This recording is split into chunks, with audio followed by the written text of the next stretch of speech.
So we've probably all been there or maybe you haven't been there, when you've been writing an abstract and you write that abstract a few months before the conference is actually there. You write that abstract, you jot down a few points, and then you think, yeah, I'll make the session later. A few weeks pass by, and maybe you forgot about a few of the points that you actually wanted to land in there. The thing that I slowly but steadily came to realize is that writing that abstract well and making sure that you've got a few of the points covered actually helps you a lot with making the actual session.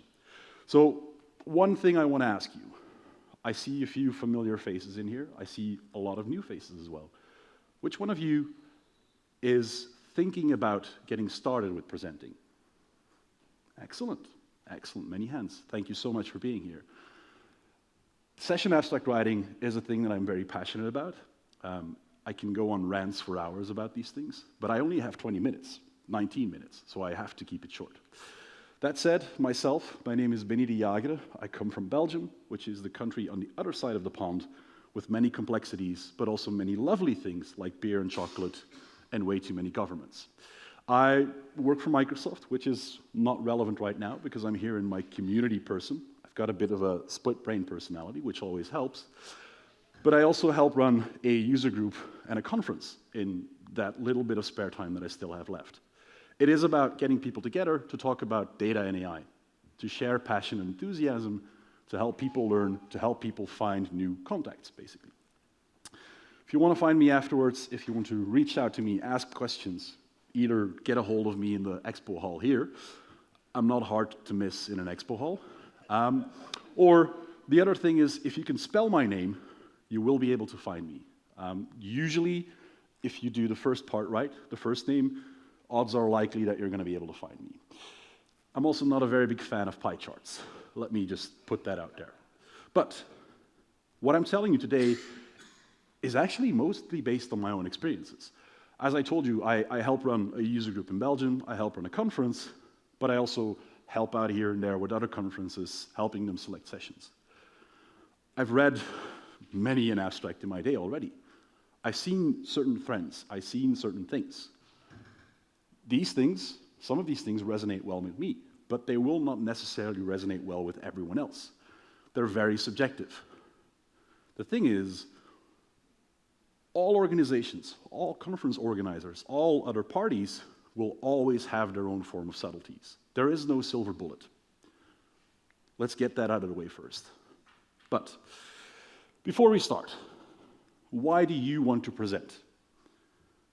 Do you want to give sessions to be incredibly well known? Do you want to have full, massive, the 750 people auditorium downstairs packed to the rafters for you?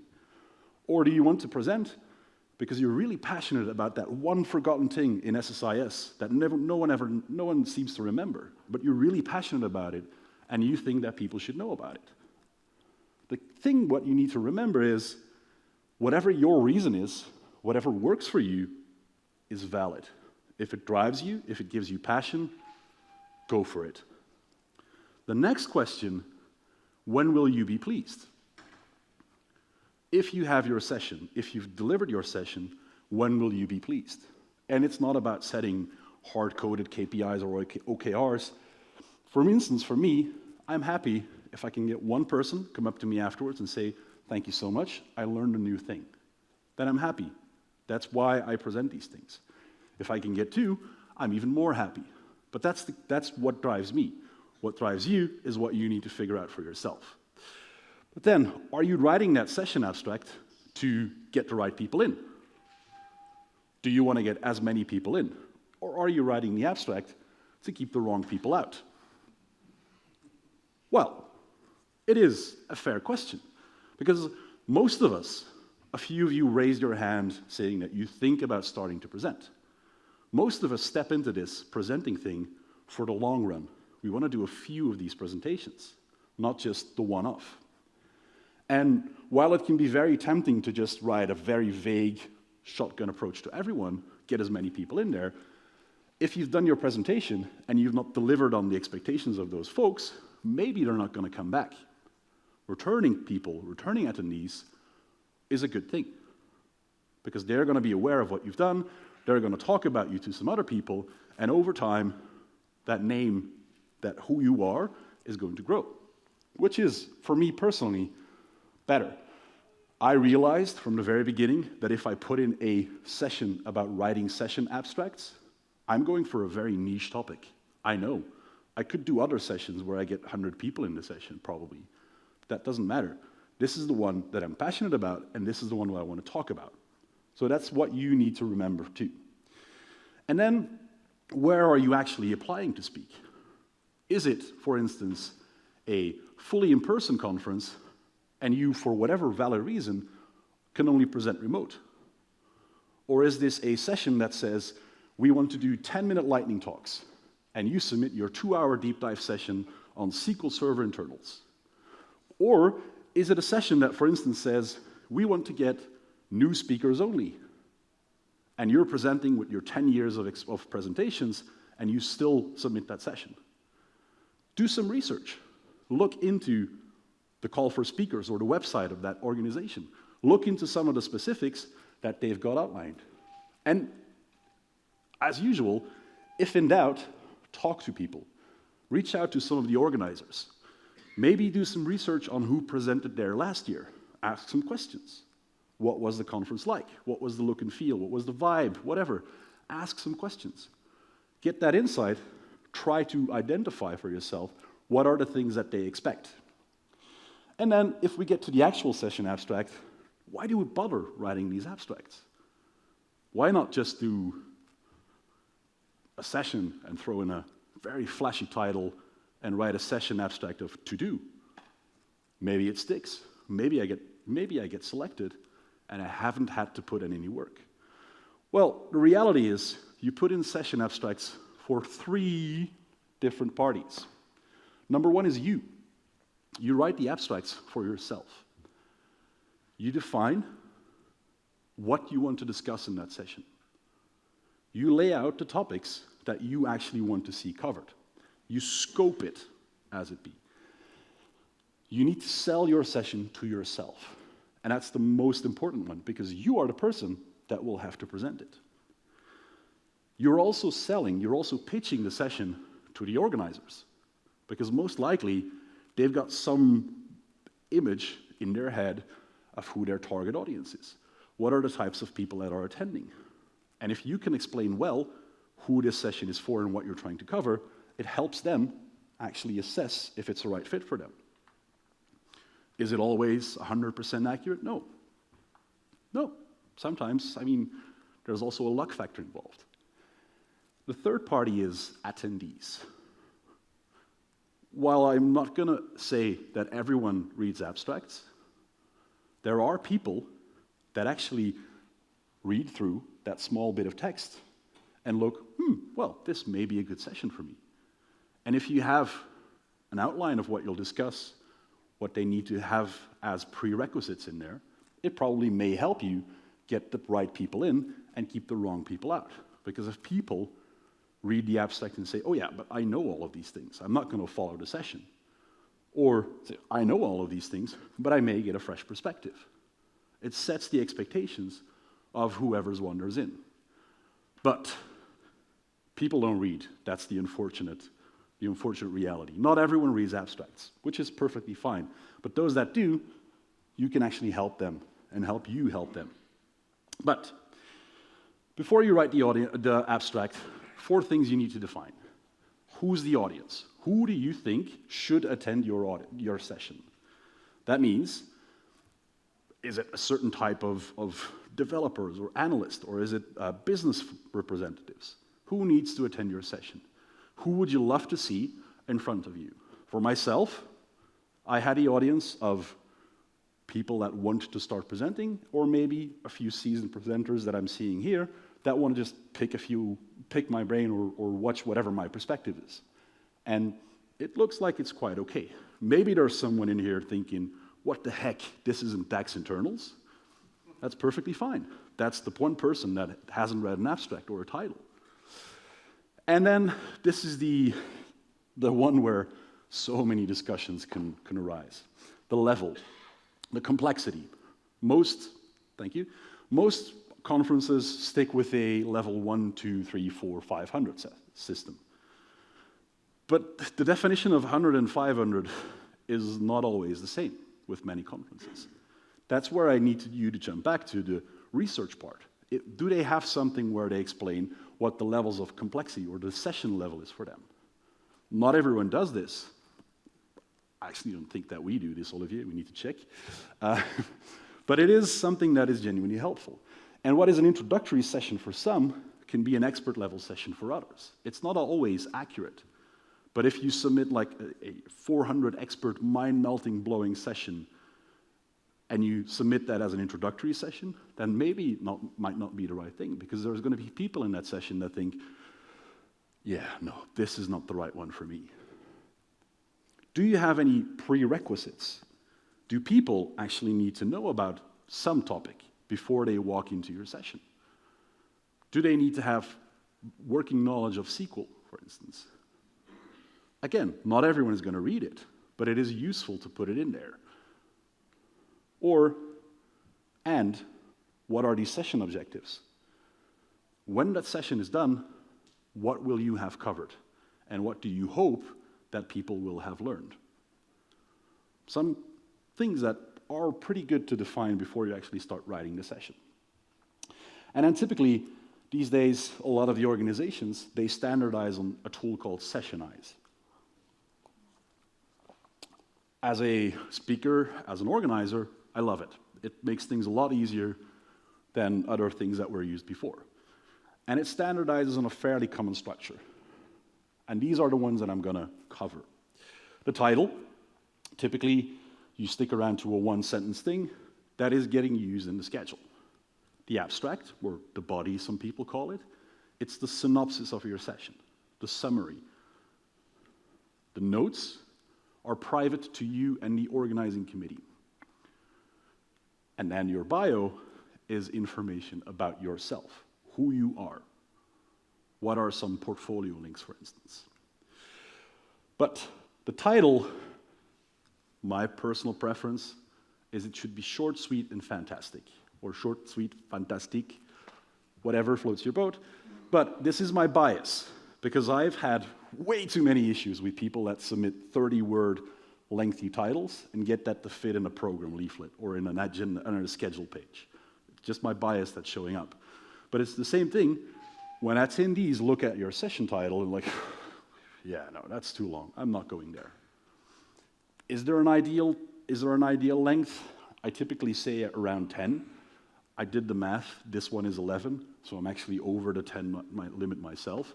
It's not a hard number. It's make it stick somehow. But in that title, you'll also want to make sure that it covers who your audience is, or make some references to a certain problem statement, or a certain technology, or a certain component.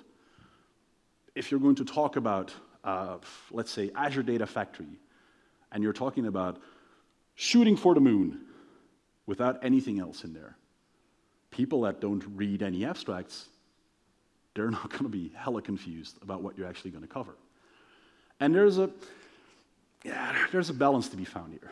And for some conferences, based on the audience, it may be doable, it may be useful to actually put in some humor in there. But it is depending on where you are, because the jokes that work in the UK may not work in the US. The jokes that work in Belgium may not work in France, for instance. Again, do some research, who's the audience, and what might work. And then, as I said, the overly long titles is not always a good thing. Keep it short, sweet, and then stick with that. The abstract, or if I'm borrowing a sentence from our good friend Bob Ward, the meat and potatoes is what it actually is about. That's what we're here for. At the very least, it should be different than the title, please. At the very least. If I said writing sessions abstracts to get chosen to speak, and if I put the same title in the abstract, yeah, it's not a good thing. And to do is also not allowed. I've seen it multiple times. It doesn't work, please. But what do you actually put in there? Well, typically, you'll want to start with what's the problem, what's the situation, what's the scenario? Define that a bit in like a short paragraph. And then you'll want to make sure that you have those two defines, those 4 points that you had before, the audience, the prerequisites, the learning objectives, etc., that you also put them in there. Ideally, 2 to 4 paragraphs of text. Some people do 3 to 5. There's people that do more, there's people that do less. If you can make sure that you cover the problem, the introduction of the situation, and then the 4 parts of to define, and it's clear, you can do it in more or less, that's fine. It just needs to be clear for people. And then, please, spell check.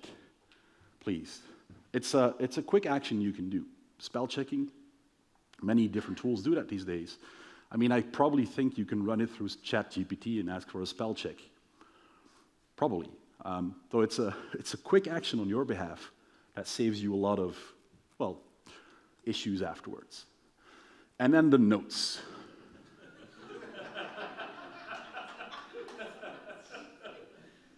Why are you laughing? The notes is private between you and the organizing committee. I barely ever see it used. Barely, which is a shame. Because this is where you get to provide extra context. Stuff that may help you additionally pitch your session, your abstract to the organizing team. For instance, you can put in prior runs of the session. I've presented this at SQL Bits 2023 with a link to the recording, for instance. Give them a chance to look at it. Give extra context. And it can make sense to also say that, yeah, I've put this in as a level 200 introductory session, but if you want me to boil it down to an introduction, if you want me to go a bit further, extend it to a 90-minute session, that can work. Show that you are willing to change, that you are willing to help it fit in their schedule. It can make a very big difference. As I said, I barely ever see this used, the notes section, which is weird, in all fairness. Then, the bio is about yourself. I want you to make sure that whatever you have in your bio, your description, is relevant and updated. No one cares that you ate 37 hot dogs on the company picnic in 2017. No one cares about that. It's the balance between keeping it professional, semi-professional, with a twist here and there, depending on where you submit.